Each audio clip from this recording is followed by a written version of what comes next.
How's it going, guys? Winner Kills here, and welcome back to another feature match. This time we've got the finals for you guys of a recent mega tournament that took place last week at my locals, and this will end up being the finals. This is Orcust Striker versus Pendulum Guard Dragon, the same Striker Orcust that you've seen, I believe, in round 4. That has already been up at this point. But yeah, so made it all the way through, undefeated so far in this tournament, and versus a Pendulum player. Both good friends of mine here playing, actually, and both did a good job getting to this point. So going first, Pendulum's winning the die roll, so getting started with the Magical Abductor, and then a copy of Dragon Shrine to bring out the Dark Worm, and also normal summoning another copy of Dark Worm. Doesn't matter, though, that's going to get him into Electromite, but our Orcust player does have a copy of Phantasme, so no doubt that's going to come down right now. I'm going to go ahead and put one back, and then we'll see a copy of the Chronograph. Sorcerer get put to the extra deck, so probably need that later in the combo. Going to be able to tutor it to the extra deck, no problem, thanks to Electromite. But our Orcust player has been able to see a few new cards in the process. Right now, though, it looks like a possible handful of spells, minus an Ash Blossom. So, going to now use the draw effect, the destroy to draw effect of the Electromite. Going to destroy the Jackal King to add back the Chronograph. So they'll load up his extra deck with that Jackal King where he wants it. He'll play the Chronograph, bumping up that Abductor to 3 spell counters. We'll be able to remove to add a Pendulum from deck to hand. So could add literally anything at this point, which could be pretty potent. So we're going to go ahead and opt to use the Ash Blossom now. Because he does have to pretty much try and use it there, because Jackal King is going to come out in some way, shape, or form, I can imagine. Looks like he has one in hand as well. And they're going to go ahead and Pendulum summon out Garuda and the Donut. The level, or the 0 scale, level 7. And then going to straight up overlay into a copy of Dweller. Obviously, both players know what each other are playing at this given point in the tournament.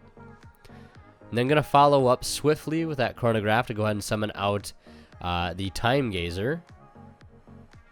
Looking for that in the deck. Pesky one of.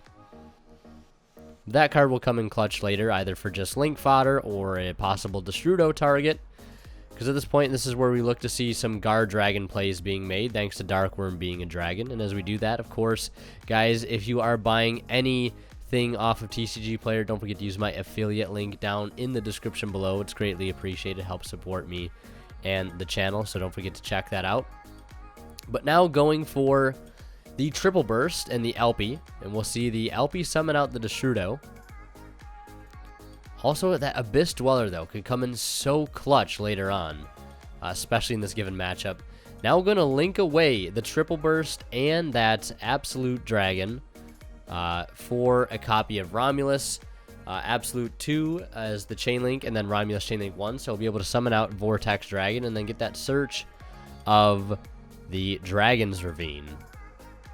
Free broken field spell that will also get him spell counters, which is exactly what he needs for that Jackal King. And then he's going to lastly link off the Elpie and the Romulus for none other than Hieratic Spheres, or the Heavenly Spheres of the Hieratic, whatever its actual name is, but Heavenly Spheres, as most of us are used to calling it that. And that will be his turn. A very, very productive turn on his part. Vortex Dragon, Dweller, Jackal King, Spheres is a pretty solid turn if you ask me. Luckily for him, he's got a Phantasme in play. It looks like he's going to just go straight into battle phase and see if he'll burn the Spheres. But it looks like the attack will go through. He'll take 700, dropping him down to 73, and will enter main phase 2. Whole lot of Striker spells in hand at this point.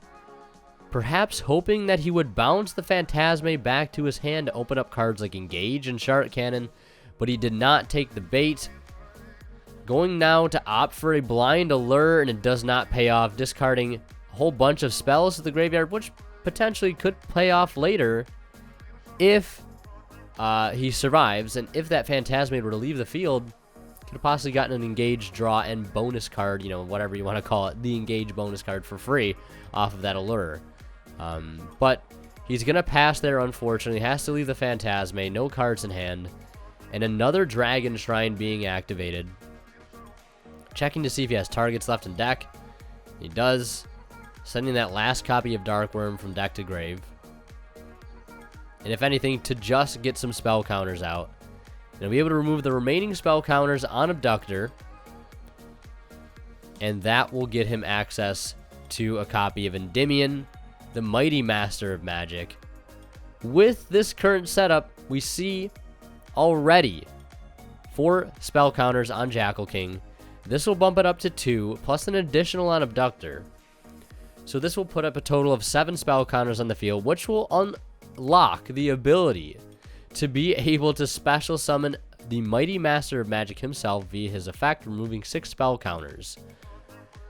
And he's going to go ahead and do that now, removing all 6 to summon him from the Pendulum Scale and be able to blow up 4 cards on the field, which is absolutely devastating. And is just going to go for the 4 remaining back row that he has set: Engage, Orchestrated Return, Shark Cannon, and looks like to be Hornet Drones. Extremely unfortunate there. And just going to go right up into Boral Sword and concede there. And we'll head right into game 2. So a very unfortunate turn of events there for our Orcust player.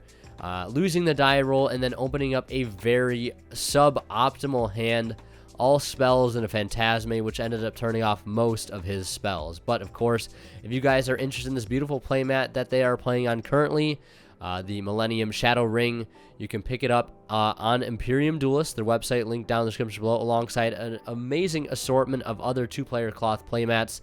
I highly recommend you guys go and check them out. You can pick up sleeves, dice, etc. there as well. You can also all get it for 10% off using my discount code WinnerKills10off. It goes to help support me and, of course, help save you guys a little money in the process. So things are getting started a bit differently here, but not all too much. Some more Sky Strikers getting started. Sky Striker plays getting things started here for our Orcust player. Not enough Orcust, a bit too much Striker getting into Kagari. And then, of course, adding back the Engage. And it's just going to go ahead and link that Kagari into a copy of Shizuku, a rather interesting choice for an Orcust deck. I know some lists not opting to play the Shizuku, but in a situation like this, it can certainly help to be able to add an extra copy of Engage and really just hope that you can survive the turn, because you've got double Engage to start off your next turn, which could lead to massive pluses, and it really does put your opponent in a position to try to do something about it. But it looks like he has a copy of Droll and Lockbird in hand, and yeah, Droll and Lockbird really the only counter play card I can see active right now. Garuda being played in the scale to use its destruction effect to destroy a set impermanence. That's going to come in clutch big time. Clearing that impermanence out of the way is a potential interruption that he would have had to deal with otherwise. Big. So Garuda coming in clutch here, to say the least. And a Spell Power Mastery being activated. Huge to be able to have this card here. Going to go for none other than Servant, and of course you got to use the Droll there. So at this point you will no longer be able to add cards from deck to hand. So that is a very solid card to have right now. And most people, I mean, even myself included, would opt to think that perhaps Droll and Lockbird isn't that great of a side deck card against the Pendulum matchup, but can turn out to be nonetheless. So, Jackal King destroying itself to special summon Garuda to get that on the field to sort of create the first half of the Electromite, and then following up with a normal summon of the Darkworm, not using the effect to be able to add the Gate 0, I believe. Unless he already has it in hand, which I just saw it in his deck, so that is not the case. But opting not to use it here, just going to go ahead and use Electromite to go ahead and place the Chronograph to the extra deck, and then playing Cerberus here, gaining a counter on the Servant, destroying the Cerberus, and then adding back the Chronograph. in the process. Now, because the Droll and Lockbird, oh, I know why he couldn't add the gate 0. It's because he's under Droll and Lockbird. Ignore me. And he also won't be able to get that extra draw off the Electromite because of the Droll and Lockbird as well. So already denying him a few opportunities here. My apologies. Being like, oh, why didn't he get the search the card for free? Oh, I know why. He's under Droll and Lockbird. My apologies, ladies and gentlemen. But nonetheless, we'll see a Pendulum summon, not so big here. Pendulum summon for 2. Darkworm and Jackal King. And if you're the Pendulum player at this point, probably trying to do everything in your power to try and make that Servant live, if you can. But I believe he only has 1 counter on it, or 2 at this point. Because you had the play of the Cerberus and the play with the Chronograph.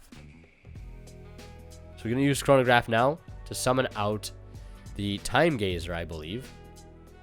And then is going to link into a copy of Borrelsword. Now, ladies and gentlemen, this is an unfortunate mishap right here, let me tell you. So, he goes into battle phase and swings in with a 2300 attack Jackal King, and then takes 3k. But unfortunately, my friend here realizes a bit too late that he's made an error when calculating game, and he won't be able to go for game because he did not attack with Borrelsword first. Now, I can fully understand how something like this would happen. We all make mistakes.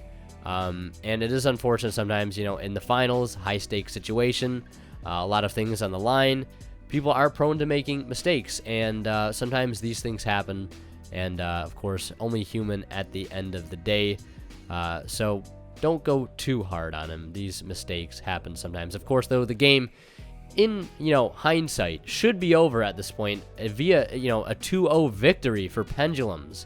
Had the OTK been done correctly, you know, attacking with the Borrelsword first, taking the 3k there, and then swinging with the Jackal, and then swinging with the extra damage from the Borrelsword as extra damage, which actually, yeah, would definitely have been able to do, because he does have a monster with over 2000 attack, and of course the Borrelsword combined together equals game, you know, pretty much 99% of the time.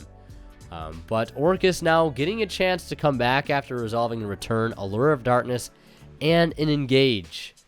So getting a whole ton of advantage here at this point. Banishing a Harpour off of the Allure is no problem to him, of course, whatsoever. So be able to get it back at any given point.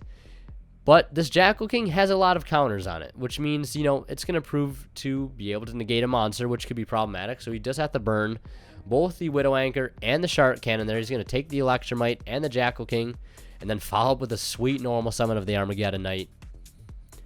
And that is going to sort of get things going here as far as Orcust plays are concerned. Finally, getting some Orcust plays in all the way here in Game 2. Going to go ahead and summon out Symbol Skeleton. Man, I know what it's like, though. If you're in mid-game, heat of the moment, and it's just hard to think straight sometimes, and you end up making a play, and then immediately after the play has been made, you realize the mistake a bit too late. I've been there before. I'm sure most of us have. And again, it's just these things happen at the end of the day. There's nothing to beat yourself up over too much either. But nonetheless, linking into Galatea, and then opting to set a Crescendo off the Galatea by recycling a Harpour. Has a copy of Nightmare Engrave as well, and of course a live Symbol Skeleton. And we could see him trying to go into a very own Borrelsword himself. Borrelsword of his own, I guess I should word it that way. And Symbol still live. So he will be able to potentially bring that back to be able to slap a Dingirsu on top of it. He's going to use Nightmare to dump Gizmek to boost the Borrelsword by 800. So even if it isn't game by some chance here, he has the Gizmek for extra damage. So the Borrelsword, of course, is going to chain to turn the Dingirsu to defense. And he'll be able to swing with 38 with the Borrelsword. And then on top of that, the Gizmek Orochi. And of course, it's just game there. But, of course, this is also sort of a reminder as to why you should always, you know, try to calculate game. Even with a card like Borrelsword, which can be simple to go with game with and take games within the battle phase, it doesn't hurt to try to take a bit more time even with the way the time rules are, and just try to slowly calculate things out and make sure you have game on board, because sometimes things like this can happen. Although, of course, you realize immediately after the fact. And, you know, technically, this game should be over, you know, 2-0, but we have a Game 3 situation in our hands, which, of course, I'm always a fan of. And thanks to the Abyss Actor and what looks to be a Black Fang Magician or Purple Poison Magician, one of those two, getting very easy access to an Electromite and opening up Servant, of course, must be nice. And then getting access to Chronograph as well through the Electromite could be the start of a very, very solid turn here for Pendulums. Looking to redeem himself here 100% after that last game. We saw what happened game 1. Could be very easily a repeat of that if he's able to get to the same board. Dweller, of course, is a hell of a card against a deck like Orcust at the end of the day. And then being able to, of course, destroy the other Jackal to get back the Chronograph. Getting a draw in the process. No Droll and Lockbird here to sort of put a damper on things. And looking to Pendulum Summon now. Got 3 in the extra deck. And what looks to be 1 target in the hand for a summon as well. Looks to be Destrudo, actually. And in our Orcust player's hand, looks to have a card like Engage. I think an Allure of Darkness. What might be a Gizmek Orochi. And I believe 1 other card. I'm not able to tell exactly what it is. Checking the extra. Making sure this is the right moment to do the Pendulum Summon, or exactly, you know, making sure what he wants to Pendulum Summon and where exactly he wants to put those cards. Of course, he's only able to Pendulum Summon 2 to the extra monster zones here, so Jackal King will not be able to join them currently on the board, which could be fatal if there is a Nibiru in play, because most of the time we know the Jackal King is the saving grace when trying to stop a card like Nibiru, but looks like there isn't a Nibiru. Our Orcust players only really trying to get that Gizmek Orochi on the board before Cerberus can have a chance to negate it. Make him banish 8 for practically nothing. So Servant will resolve, summoning out a Jackal King from deck and placing a counter on each. One thing to note here, 2 level 4s on board. And following it all up with a Foolish Burial. The counter's now starting to add up on the Jackal King. Dumping the Dark Worm to the graveyard. Could have possibly drawn this Foolish off the Electromite. Of course, would have been much better to play at the start of the turn with a Servant. But if you can't get to it until later, you can't get to it until later. But like I said, a possible Dweller play in the works. That's probably why he went to Pendulum Summon the 2 level 4s over the level 4 in the Jackal King. Opting to take Dweller here as a bit of a priority. And then linking 4 off into, well, a link 4 here. 3 monsters total. Won't be Boral Sword, won't be Boral Load, but will be Appaloosa with 3 counters on it. So that'll prove to be 3 negates. 4 negates. So many negates here. Just negates for everybody. Ending on Dweller and a Jackal King and an Appaloosa, but still going for more here, actually. Using the Chronograph here, and we know he has Destrudo engraved, so we could possibly see a Dawn Dragster play here as well. He's going to pay half for the Destrudo and go for a level 7 Synchro, and yes, that's definitely going to be none other than the FA Dawn Dragster, which is great, because at this point in his turn, he has no way to turn off any spells or traps that could prove to be detrimental to his board state. It does look like our Orcust player has a copy of Evenly Matched in hand as well, which could prove to be huge here. Dweller in the standby phase is going to go through, and he's going to start his turn off with the Gizmek Orochi that he was able to get on board very, very clutch in doing so, because that will prove to be sort of a free card here going into this to sort of bait something out. He's going to have to go ahead and banish 3 cards in the process from his extra deck, but I don't think he's opposed to doing it at this point if it means it'll force out that Jackal King negate, which it is going to do so. So that will get destroyed. Throwing it back into the graveyard. We'll force him to have to banish 8 again, and if he wants to use it, and he'll get a monster off his field since it negates and destroys. Now, thinking hard here, do I want to negate this Allure of Darkness? Do I want to let him draw in 2 cards like Dark Ruler no more? evenly matched, Widow Anchor, whatever it may be. So the negate is used there. The mind games are strong here. Trying to avoid him seeing other cards, hoping that the deal is sealed at this point, but he's going to enter battle phase and attempt to leave, and it is evenly matched. Coming down, we saw it in his hand. This is something that it's hard. You know, do you save the Dragster negate for the evenly or the Dark Ruler? You know, you wouldn't be able to negate the Dark Ruler, but do you hold it for something like evenly, or do you just stop him from trying to use cards that will potentially get him into cards like Dark Ruler or evenly? I can see why he negated the Allure there, 100%. Totally understandable. Stop him from seeing more cards, and just hope that he does not have anything in his given hand that he's already opened with. Don't let him try to dig deeper for those side deck cards by resolving something like Allure of Darkness in the first place. But Engage will go through. Going to add Widow Anchor. And setting 1 and passing. Appaloosa hasn't used any of its negations yet, so it's still sitting at 2,400. He could have negated it the previous turn, but obviously no point in doing so.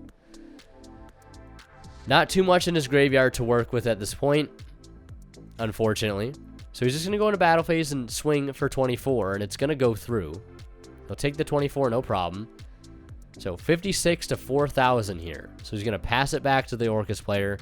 Still has a Gizmek Engrave, and has a copy of Harp and Nightmare in his hand, and a copy of Wand, with potentially no way to get them into the graveyard at the moment, unless he can follow up with a normal summon, which he'll be able to do.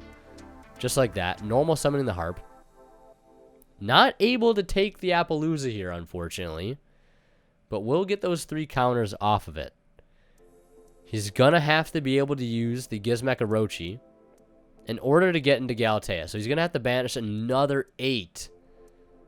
And I think one thing to note, a little, factor to note here, that I believe he ended up banishing both of his symbol skeletons in the processes of resolving both Gizmek Orochi effects this duel. At least this game here in Game 3.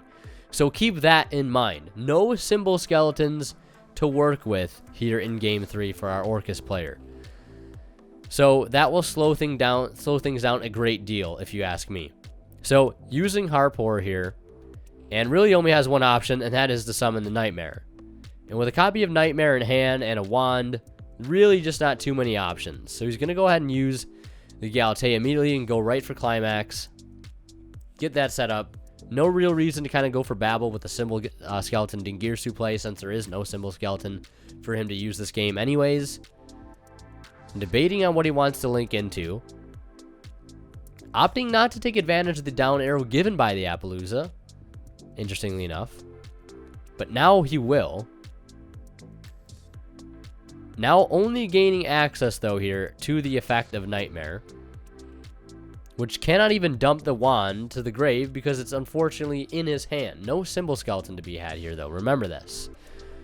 So going to go ahead and use Nightmare and be able to dump a Dark Machine to the graveyard. And it's going to be a copy of Harp Horror, boosting this Longirsu up to 2,900. Still a copy of Crescendo set. And you're going to swing in for 29. One thing you for sure have to do there. Swinging for damage, swinging as much damage as you can, dropping him down to 15. Not enough to do damage there, or for a game anyways. So the Pendulum player going to get another turn here to try to turn this around.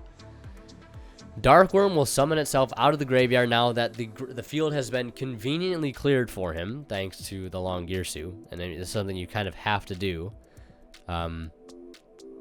I believe that was me picking up his banished pile there to see if, in fact, all of his symbol skeletons were gone. And I could confirm they are all gone at this point. And so going to add the Supreme King Gate 0 at this point. And we know he has a set Crescendo, which could turn off any power plays he's been able to draw into in the past few turns. And looks like he has Gate 0. And it's going to be a copy of Reflection of Endymion being played, and then a copy of Duelist Alliance to try and go for Pendulum Call, and the Crescendo, of course, is going to be able to turn it off. And plays the Gate 0 and realizes, hey man, I got nothing else, you got it. And he's going to scoop it up there and Orcust turning it around due to an error in the battle phase in game 2. Unfortunately, again, ladies and gentlemen, these things happen. Yeah, such is life, you know. But hopefully we'll be able to get revenge on him in the future in a similar matchup. But anyways, I hope you guys enjoyed this video. If you did, be sure to leave a like. Plenty of more feature matches on the way. Thank you guys so much for watching. As always, WinnerKill signing out. We'll see you guys in the next one.